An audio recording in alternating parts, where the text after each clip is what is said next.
অতি চালাকের গলায় দড়ি, চাইলে ভাবে বলতে পারেন, আবার চাইলে একটু ঘুরেও বলতে পারেন। অন্যের জন্য গর্ত খুললে কখনো কখনো সেই গর্তে নিজেকেও পড়তে হয়। বাংলাদেশ জাতীয় ক্রিকেট দলের অবস্থাটা এখন হয়েছে সেই রকমই। ওয়েস্ট ইন্ডিজের বিপক্ষে এই সিরিজটাতে আমরা অতি চালাকি করে আমাদের চেনা ফর্মুলায় একেবারে আন্ডার প্রিপেয়ার্ড উইকেট, স্পিন সহায়ক উইকেট, রানের জন্য যেখানে তুমুল স্ট্রাগল করতে হবে ওই রকম উইকেট বানানোর রেসিপির দিকেই আমরা হেঁটেছি। আমাদের সবার সম্মিলিত চাওয়ার ভিত্তিতেই হেঁটেছি। এইখানটাতে আমাদের ন্যাশনাল ক্রিকেট টিম, আমাদের ক্রিকেটাররা, আমাদের ক্যাপ্টেন, আমাদের কোচ, আমাদের ক্রিকেট বোর্ড, আমাদের কিউরেটর, কাউকে এর বাইরে রাখার কোনো সুযোগ নাই। হঠাৎ করে মিরপুর স্টেডিয়ামের উইকেটটা এরকম হয়ে যায়নি। আমরা এরকম উইকেটেই খেলতে চেয়েছি এবং প্রথম ম্যাচে যখন আমরা বিশাল ব্যবধানে জিতে গেলাম ভাবলাম যে না, এই শর্টকাটে সাকসেস পাওয়ার যে ফর্মুলা, সেই ফর্মুলাটা এইখানটাতে আবারও আমরা অ্যাপ্লাই করে ফেললাম। কিন্তু দ্বিতীয় ম্যাচে ওয়েস্ট ইন্ডিজ কামব্যাক করলো প্রবল ভাবে, আমাদের অস্ত্রে তারা ঘায়েল করলো, আমাদের অতি চালাকিতে গলায় দড়িটা তারা দিয়ে দিল এবং আমাদের খোরা গর্তে আমাদেরকে ফেলে তারা সুপার ওভারে ম্যাচটা জিতে নিল। যার ফলে 2027 বিশ্বকাপটা যে আমাদের দূরের লক্ষ্য রয়েছে সেইটা আরো একটু দূরে চলে যাচ্ছে কিনা ওই আশঙ্কাটা ক্রমশ বড় থেকে আরো বড় হচ্ছে। দেখুন, ওয়েস্ট ইন্ডিজের সঙ্গে এই সিরিজটা বাংলাদেশের শুরু হয়েছিল একটা চরম উত্তপ্ত পরিস্থিতিতে। কেননা আফগানিস্তানের সঙ্গে লাস্ট ওয়ানডে সিরিজটা আমরা 300 ব্যবধানে হেরেছি। ওই নিয়ে আমরা টানা 4টা সিরিজ হারলাম। আমরা সর্বশেষ 12টা ওয়ানডের মধ্যে 11টা হেরেছি। ফলে 2027 বিশ্বকাপ আদৌ আমরা সরাসরি কোয়ালিফাই করতে পারবো কিনা ওইটা একটা বিরাট বড় প্রশ্নের মুখোমুখি পড়ায় সমর্থকরা খেপে ওঠে প্রবলভাবে। বিমানবন্দরে ক্রিকেটারদের কিভাবে হেনস্থা করা হয়েছে সেটা আমরা দেখেছি। ফলে ক্রিকেট বোর্ড, ক্রিকেটার, আমাদের ক্রিকেট টিম, আমাদের কোচ, ক্যাপ্টেন কেউ আসলে এখানে কোনো ঝুঁকি নিতে চান না। তারা সেই মুখে ধরে ধরে ডায়লগ জুড়ে গেল, স্পোর্টিং উইকেটে খেলবো, আমরা দীর্ঘমেয়াদী সাকসেসের জন্য খেলবো, তাতে যদি আমাদের স্বল্পমেয়াদী ক্ষতিও হয় সেটা আমরা মেনে নিতে রাজি রয়েছি। এই 2 মাস আগে আমাদের নাজমুল প্রাইম বাই ক্রিকেট বোর্ডের ডিরেক্টর, ক্রিক অফিসের চেয়ারম্যান, তিনি সেটা বলেছিলেন পাকিস্তানের বুকে সিরিজ জয়ের পরেও টি20তে।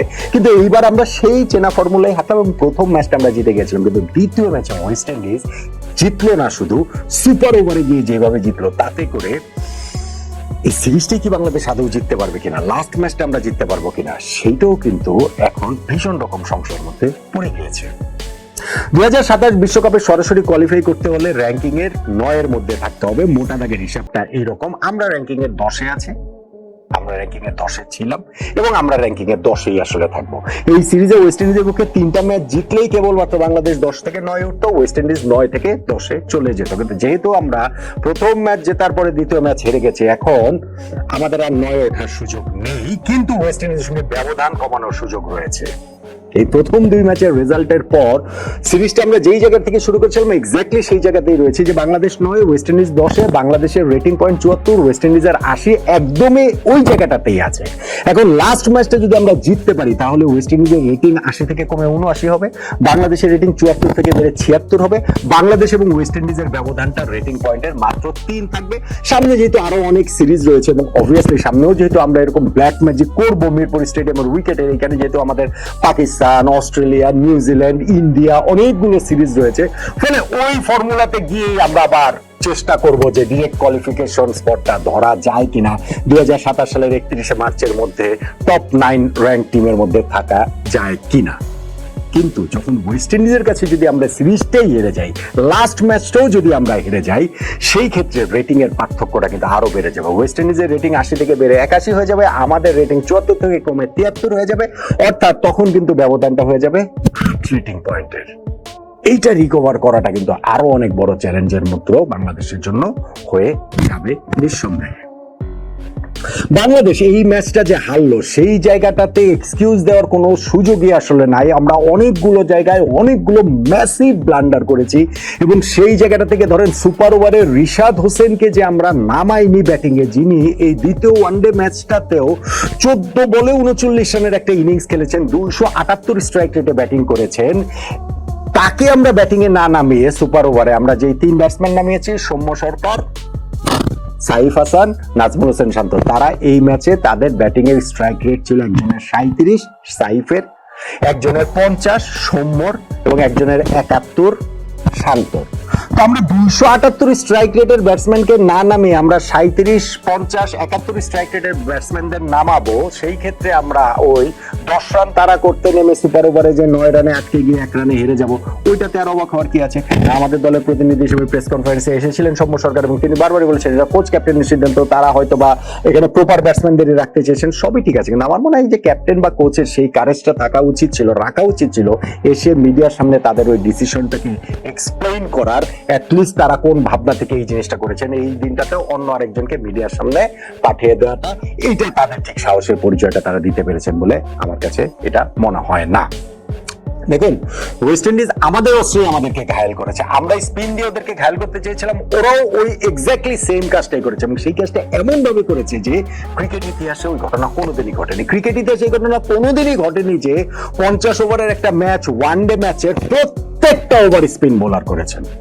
এই 50 ওভারই ওয়েস্ট ইন্ডিজ তাদের স্পিনার দিয়ে বাংলাদেশের বিপক্ষে বোলিং করেছে, বাংলাদেশ এখানে 213 রান করেছে। ওয়েস্ট ইন্ডিজের ক্রিকেট তো আসলে ফাস্ট বোলারদের সাথে অনেক বেশি সংযুক্ত, সেটা গত শতাব্দীর সেই 50, 60s থেকে যদি আপনি শুরু করেন, সেই ওয়েসল, চার্লি গ্রিফিথ থেকে শুরু করে 70s থেকে তারা যে ওয়ার্ল্ড ক্রিকেট ডোমিনেট করা শুরু করলো, তাদের সেই পেস ব্যাটারি ফাস্ট বোলারদের 4 জন ফাস্ট বোলার নিয়ে খেলার যে জায়গাটা তৈরি তারা করলো, শুরু তারা করলো, Andy Roberts, Joel Garner, Michael holding, Colin Croft, তারপরে এইখানটাতে ম্যালকম মার্শাল যোগ হলেন, তার পরবর্তী সময় এই টিজে গিয়ে সেখানটাতে Curtly Ambrose, Courtney Walsh, Patrick Patterson, Ian Bishop, Kenny Benjamin, Winston Benjamin, কত কত ফাস্ট বোলার ওয়েস্ট ইন্ডিজের এই জায়গাটাতে এসেছে।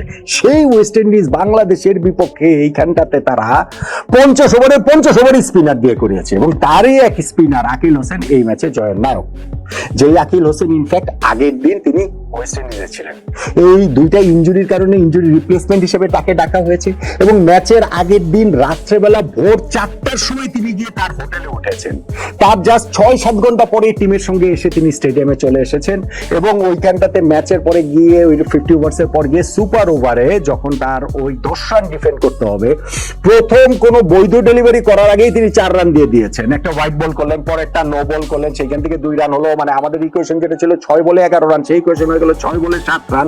আমরা সেইটাও করতে পারিনি, আমরা 6 বলে মাত্র 5 রান করেছি। সো আকিল হোসেনের ওই জায়গাটা একটা ট্রিমেন্ডাস কামব্যাক হয়েছে এবং তিনি ম্যাচে প্রেস কনফারেন্সে বলছিলেন যে এটা আমার জব, আমি আসলে টিমে ছিলাম না কেন, এটা নিয়ে সিলেক্টরদের কাজ, আমাকে যখন ডাকা হবে আমি আমার দায়িত্বটা পালন করবো। এবং এই যে 4টার সময় হোটেল রুমে গিয়েছে, তারপর আজকে ম্যাচ খেলেছে, অলমোস্ট তো গুবলেট করে দিচ্ছিলাম, কিন্তু শেষ পর্যন্ত আমি দলকে হচ্ছে কি জয়ের জায়গাটাতে নিয়ে গিয়েছি। এই কাজটাই আসলে আমি করতে পারছি, বাংলাদেশের ক্রিকেটাররা সেই কাজটা আসলে করতে পারেননি। আমরা অনেকগুলো জায়গাতে এইখানটাতে ফেল করেছি। আমাদের মনে হয়েছিল যে রিশাদ হোসেনের ওই যে ব্যাটিং এর যে ইনিংসটা তিনি 14 বলে 39 রানে খেলেছিলেন, সেইটাই আমাদের জয়ের জন্য যথেষ্ট মনে হয়েছিল, সেটা যথেষ্ট আমরা প্রমাণ করতে পারিনি। আমাদের মনে হয়েছিল যে এই উইকেটে ঠিক আছে, আমাদের হয়তো আমরা ওয়েস্ট ইন্ডিজের মতো 50 ওভার স্পিনার দিয়ে করতে পারি, কিন্তু আমাদের এখানে যে পেস বোলার রয়েছেন মুস্তাফিজ, তিনি এরকম উইকেটে বিশ্ব সেরাদের একজন নিঃসন্দেহে। ইনফ্যাক্ট সুপার ওভারটা যে তাকে দেওয়া হয়েছে, আমি মনে করি ওই ডিসিশন রাইট। সৌম্য সরকার যে প্রেস কনফারেন্সে বলেছেন যে এরকম উইকেটে মুস্তাফিজই হচ্ছে গিয়ে বিশ্বের অন্যতম সেরা, আমি তার কথার সঙ্গে একমত। এবং সেই মুস্তাফিজকে আমরা 10 ওভার বোলিং করাতে পারিনি, কারণ আমাদের ক্যাপ্টেন মেহেদী হাসান মিরাজ হিসাবের গন্ডগোল করে ফেলেছিলেন, গোলমাল করে ফেলেছিলেন। মুস্তাফিজের 2 ওভার অব্যবহৃত থেকে গেছে এবং লাস্টে গিয়ে আমাদের সাইফ হাসানকে দিয়ে 50 নাম্বার ওভার করাতে হয়েছে, যেখানে মাত্র 5 রান তিনি ডিফেন্ড করছিলেন এবং সেটা করে তো প্রায় জিতেই যাচ্ছিলেন। হ্যাঁ, সেইটা কোনো আমাদের ক্যাপ্টেনের ট্যাকটিক্যাল জিনিয়াস না, ওইটা ট্যাকটিক্যাল ব্লান্ডার থেকে ওই জিনিসটা হয়ে যাচ্ছিল। কিন্তু ভাই এটা কি পার পাওয়া যায়? আমরা ওইটাতে পার পাইনি। আমাদের পার পাওয়ার আরো সুযোগ এসেছিল, ওইখানটাতে লাস্ট বলটাতে যদি সোহান ক্যাচটা ধরতে পারতেন আমরা ম্যাচটা জিতে যেতাম। আমাদের সুপার ওভারে যদি মিরাজ ক্যাচটা ধরতে পারতেন, ওয়েস্ট ইন্ডিজ 3 রানে অল আউট হয়ে যেত, মানে 2 উইকেট গেলেই তো অল আউট, সেই হিসেবে অল আউট হয়ে যেত, সেটাও আমরা পারিনি। এমনকি আমরা ওই যে বললাম আকিল হোসেনের কোনো বৈধ ডেলিভারি করার আগে যে 4টা রান আমরা পেয়ে গিয়েছি 6 বলে 11 রানের ইকুয়েশন থেকে, যেটা 6 বলে 7 রানের ইকুয়েশনে নেমে এসেছে, আমরা সেইটাও মেটাতে পারিনি, কেননা আমরা রিশাদ হোসেনকে এইখানটাতে ব্যাটিং এই নামাইনি। আমরা 278 স্ট্রাইক রেটে যে ব্যাটিং করেছেন তাকে ব্যাটিং এ না নামিয়ে 37 স্ট্রাইক রেটের সাইফ হাসান, 50 স্ট্রাইক রেটের সৌম্য সরকার, 71 স্ট্রাইক রেটের নাজমুল হোসেন শান্তকে আমরা ব্যাটিং এ নামেছে। আকিল পর্যন্ত তিনি বলছেন যে আমরা সবাই মিলে আমরা সারপ্রাইজ ছিলাম যে কি বলে রিশাদকে যখন ব্যাটিং এ আমরা দেখলাম না যে বাংলাদেশ রিশাদকে ব্যাটিং এ নামায়নি। তো ওয়েস্ট ইন্ডিজও জানতো রিশাদকে বাংলাদেশ নামাবে, কিন্তু বাংলাদেশ আসলে সেটা করেনি। বাংলাদেশ এই জায়গাটাতে তাদের ভাবনার জায়গাটা কি, কোচ ক্যাপ্টেন কি ডিসিশন নিয়েছেন। আমার তো মনে হয় যে এই টিমটা এখন পুরোপুরি হচ্ছে কি মোহাম্মদ সালাউদ্দিন ভাই চালান। এটা যদি গতকালকে আপনারা ম্যাচ দেখে থাকেন, সুপার ওভার আর আগের যে বডি ল্যাঙ্গুয়েজ পুরো টিমের, সেইটা দেখলে আপনারা ভালোভাবে বুঝতে পারবেন যে এই টিমটা কি ফিল সিমন্সের টিম, এই টিমটা কি মেহেদী হাসান মিরাজের টিম, নাকি এই টিমটা মোহাম্মদ সালাউদ্দিনের টিম। সো আলটিমেটলি গিয়ে আমরা আসলে কোনো কিছু করতে পারিনি। আমাদের এই এলোমেলো টিমটা শেষ পর্যন্ত গিয়ে সুপার ওভারে গিয়ে আমরা হেরে গিয়েছি, এবং এখন কোনো মতে যে লাস্ট ম্যাচ জিতলেও আমরা র্যাঙ্কিং এ ওয়েস্ট ইন্ডিজকে টপকে যেতে পারবো না, কিন্তু ওইটাতে জিতে অন্তত পক্ষে রেটিং পয়েন্টের গ্যাপটা কমিয়ে আনতে পারি, 6 থেকে 3 নিয়ে যেতে পারি। তা না হলে সেটা 6 থেকে 8 হয়ে যাবে। আর আমি জানি না এটা থেকে আমরা শিক্ষা নিব কিনা। ইতিহাসের একটা বড় শিক্ষা হচ্ছে কেউ ইতিহাস থেকে শিক্ষা দেয় না, এবং আমরাও শিক্ষা নিব না। আমরা এইরকম উইকেটে খেলে যে আলটিমেটলি আমাদের ক্রিকেটের কোনো উন্নতি হয় না, সেটা টাইমে নেগে আমাদের প্রমাণ হয়েছে, অনেকবার প্রমাণ হয়েছে। কিন্তু তারপরেও আমরা ওই লাজ লজ্জা ভুলে আমাদের ক্রিকেট বোর্ড, আমাদের ক্রিকেট টিম, আমাদের সেলিব্রিটি যে ক্রিকেট ব্যবস্থাপনা সবাই মিলে ভেবেছে যে আচ্ছা ঠিক আছে, ওয়েস্ট ইন্ডিজ সিরিজটা আমরা কোনো মতে জিতে নেই, 3-0 জিতে নেই, পরেরটা আবার পরে দেখা যাবে।